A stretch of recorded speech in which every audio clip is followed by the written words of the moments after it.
There was an interesting study conducted on how effective Alcoholics Anonymous is.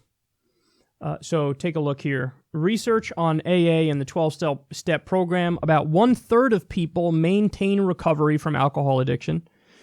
That's pretty low, 1/3. About 1/3 get something out of the treatment, but not enough for full recovery. About 1/3 get nothing at all. So the study was conducted by the Alcohol Research Group at the Public Health Institute in California, and it was published last month in the Journal of Substance Abuse Treatment. And it looked at more than 600 alcoholics.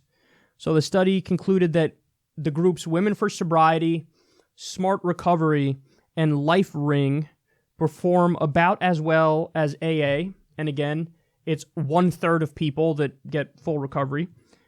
More than 20 million people in the U.S. have a substance use disorder. And within that group, they say about 15 million have an alcohol use disorder. And excessive drinking alone is linked to 88,000 deaths each year. So this study is interesting for a number of reasons, but one of the main reasons is the 12-step program is very religious in its nature. Now, they'll say it's not, but just go look at the 12 steps and you decide for yourself. So the first step is we're powerless over alcohol and our lives are unmanageable. You have to admit that to yourself. Then you have to come to believe that a power greater than you could restore sanity.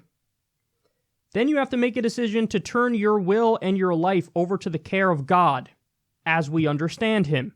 So in other words, that's their wiggle room where they go, no, we don't mean turn it over to the Christian God. We're not theists.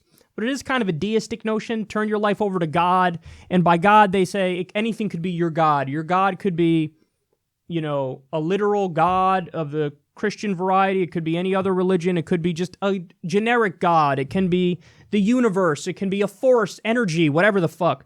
But that is, you have to turn your life over to God in order for it to work. And that's why only 1/3 of the time it works, because this is kind of spirituality-based.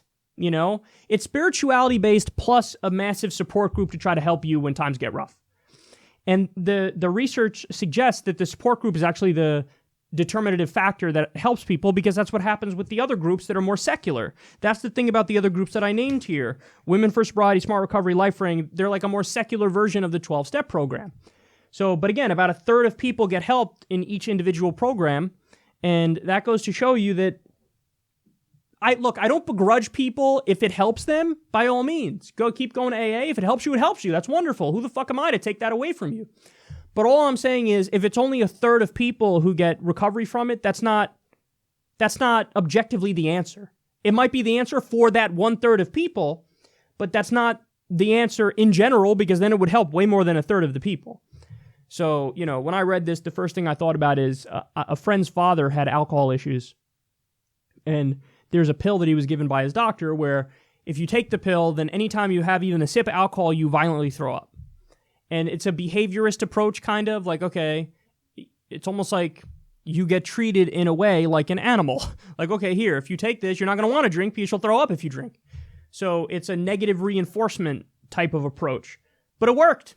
It worked. So as long as you really do want to give up alcohol, well, then it will give you that extra incentive where now if you take the pill, it's guaranteed that if you take a sip, you'll throw up.